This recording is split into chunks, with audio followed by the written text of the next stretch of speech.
बंधु माने कौन आपण माने जानती जे श्रावण मासरे करा जाइथिबा जेकोसी कार्य केबे व्यर्थ हुए नाही। यह सर्वदा किछि लाभ प्रदान करी। ए पवित्र मासरे आपणको किछि निर्दिष्ट कार्य करिबा उचित।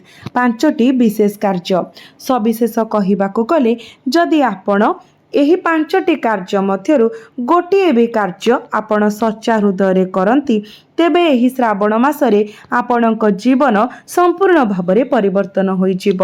आपण आपणकर पूजार पूर्ण फल पाइबे एवं महादेव मध्य आपणक उपरे प्रसन्न हेबे। आपणकर प्रत्येक इच्छा पूर्ण हेबो। आजिर भिडियो रे आमे आपणको श्रावण सोमवार रे शिवलिंगरु उठाइबा पई एक गुप्त जिनिस श्रावण सोमवार उपवास समय आपणको ग्रहण करबाको थिबा एक गुप्त जिनिस एवं एही पवित्र मासरे आपणको एक अभावी व्यक्ति को दान करबाको थिबा एक विशेष जिनिस विषय कहिबो। से गुप्त जिनिसटी को शिवलिंगरु घर को आनी आपण सुरक्षित स्थान रे रखिबार अपार लाभ विषय मध्य आमे आपणको कहिबो, जहा द्वारा आपणको जीवन रे केबे भी धनर अभाव हेबो नाही। एहा व्यतीत आपणको जीवन रे लागि रहिथिबा जेकोसी समस्या मध्य दूर होइजिबो। बंधु माने श्रावण मासरे विवाहित महिला माने जेकोसी मूल्य रे एड़ाइबा उचित किछि कार्य विषय मध्य आलोचना करिबो। तेबे बंधु माने श्रावण मासर सोमवार रे पालन करा जाउथिबा उपवास को वर्ष सारा समस्त उपवास मध्य सबुठारु श्रेष्ठ फलप्रद एवं उत्कृष्ट बोली विवेचना करा जाए। कारण एई पवित्र मासरे विवाहित महिला माने सेमानंकर वैवाहिक सुखर दीर्घायु सुनिश्चित करिबा पाई गभीर भक्तिर सहित श्रावण सोमवार उपवास पालन करती। जेतेबेले अविवाहित महिला माने एक योग्य एवं इच्छित स्वामी पाइबा पाई याको पालन करती। स्कंद पुराण एवं शिव पुराण अनुसारे एही संपूर्ण श्रावण मास भगवान भोलानाथଙ୍କ द्वारा गभीर भावरे आदर एवं संपूर्ण भावरे समर्पित। जदि केही श्रावण सोमवार रे निषिद्ध भूल करती तेबे भगवान शिव जे हुए तो सेमानंकर द्वार रे आसीथिबे निराश होई फेरी जांती एवं देवी लक्ष्मी मध्य से घर परित्याग करती। विशेष करी विवाहित महिला माने एथि प्रति विशेष ध्यान देबा उचित, नचेत आपणक घरर शांति एवं सुख नष्ट होइजिबो एवं घोर दारिद्र्य एवं अभाव आसीबो। तो बंधु माने जदि आपण श्रावण मास सोमवासर व्रत पालन करुछंती तो सेही दिन अधिक समय पर्यंत सुअंतु नाही। ब्रह्म मुहूर्त रे उठी जांतु। शीघ्र स्नान करी शुद्ध वस्त्र परिधान करंतु। मने रखंतु एही दिन कला किंबा नील रंगर पोशाक किंबा धला रंगर पोशाक पिंधिबे नाही। एही दिन आपण भगवान सूर्य देव को जलार्घ्य अर्पण करंतु। तापरे आपणक घर मंदिर रे किंबा शिव मंदिर रे आपणक हाथ रे जल अक्षत एवं फूल धरी पूर्ण निष्ठार सहित सोमवार उपवास पालन करिबा पई एक पवित्र संकल्प नियंतु। प्रार्थना करंतु, हे भोलानाथ, हे माता पार्वती, मु आजी अत्यंत निष्ठार सहित ए सोमवार उपवास करुछि। दयाकरी मोर पूजा ग्रहण करंतु एवं मो जीवनर कष्ट दूर करंतु। एही उपवास दुईटी उपाय पालन करा जाई पारिबो।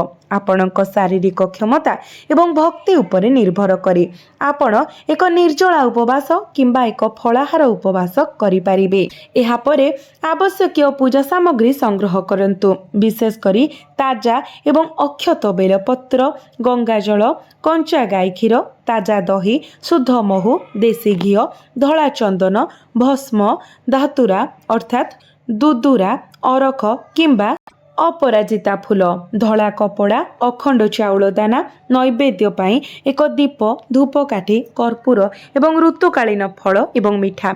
सोमवार दिन पूजा विधिर सबठारु गुरुत्वपूर्ण अंश भावरे शिवलिंग को अभिषेक करिवार विधि।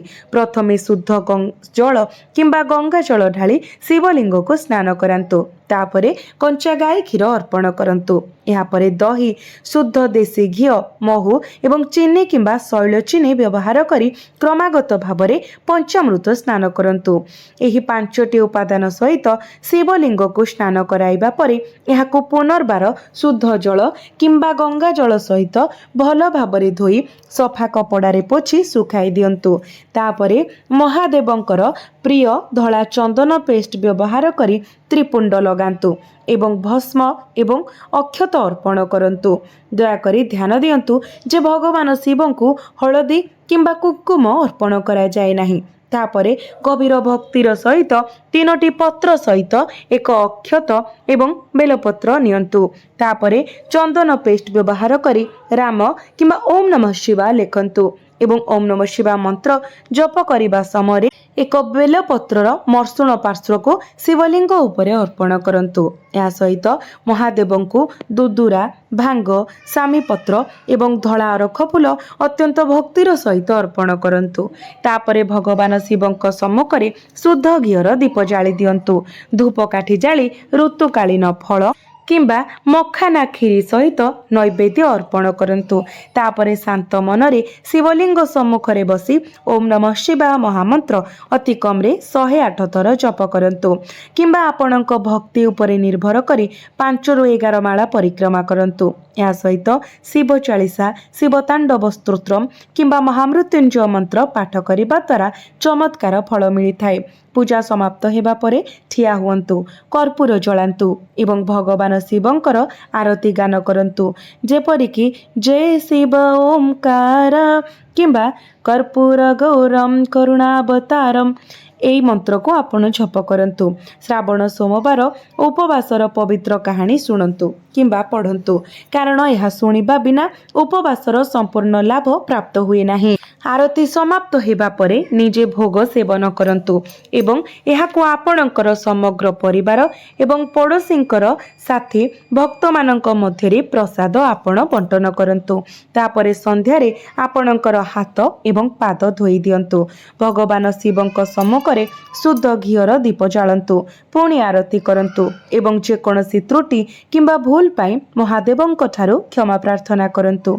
एही महान श्रावण सोमवार उपवासर धार्मिक एवं आध्यात्मिक गुरुत्व अत्यंत। शास्त्र अनुसार अविवाहित झियो माने उपयुक्त सद्गुण एवं उत्कृष्ट स्वामी पाइबा पाई संपूर्ण निष्ठार सहित एही व्रत पालन करंती। एसई समय विवाहिता महिला माने सेमानंकर वैवाहिक सुखर दीर्घायु सुखमय वैवाहिक जीवन एवं स्वामी दीर्घायु एवं उत्तम स्वास्थ्य पाई एहाको पालन करंती।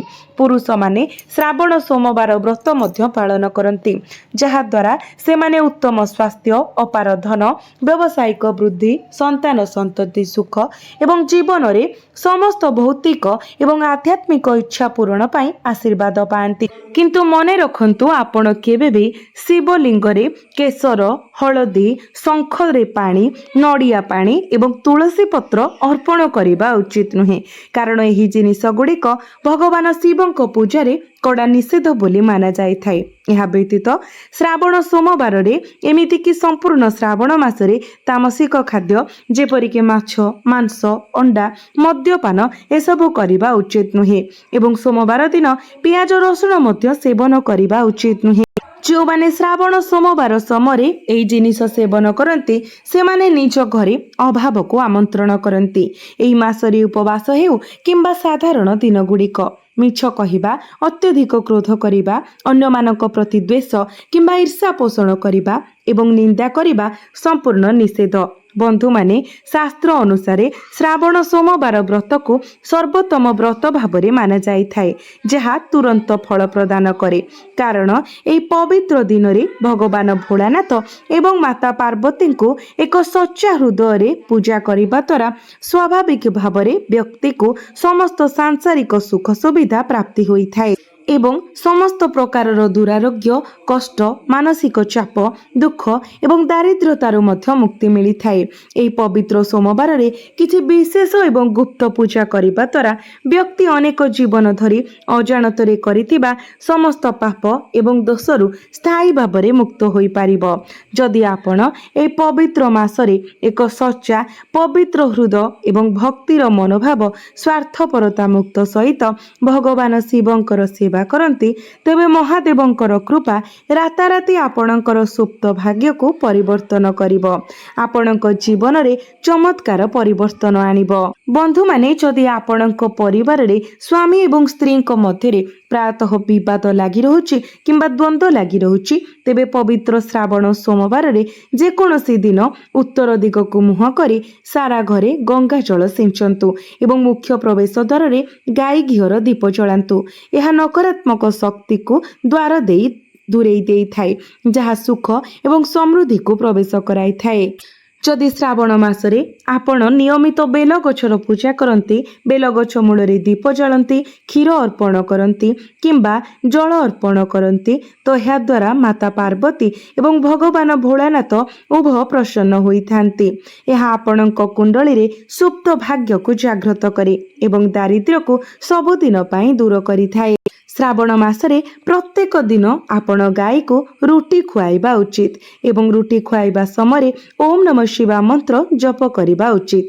यह खाद्य को अमृत परि लाभदायक जिनिस रे परिणत करे एवं आपणकर समस्त हृदयर इच्छा महादेवंकर पादरे गृहीत हुए।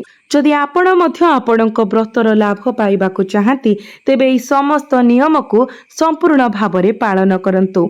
आपणक पितामाता एवं वृद्ध मानकु सम्मान करंतु एवं कोनोसी जीवर क्षति करंतु नाही। जदि आपण गभीर ऋण रे बुड़ी रहिछंती, क्रमागत व्यावसायिक क्षतिर सम्मुखीन हेउछंती किंबा आपणक क्यारियर प्रगति रे अटकी रहिछंती तेबे श्रावण मासर जेकोसी दिन किंबा विशेष करी सोमवार दिन शिव मंदिर को जांतु एवं शिवलिंग को आखु रस अर्पण करंतु। यह करिबा द्वारा तुरंत प्रमुख आर्थिक बाधा दूर हुए एवं आपणक घरे देवी लक्ष्मीकर स्थिर उपस्थिति सुनिश्चित हुए।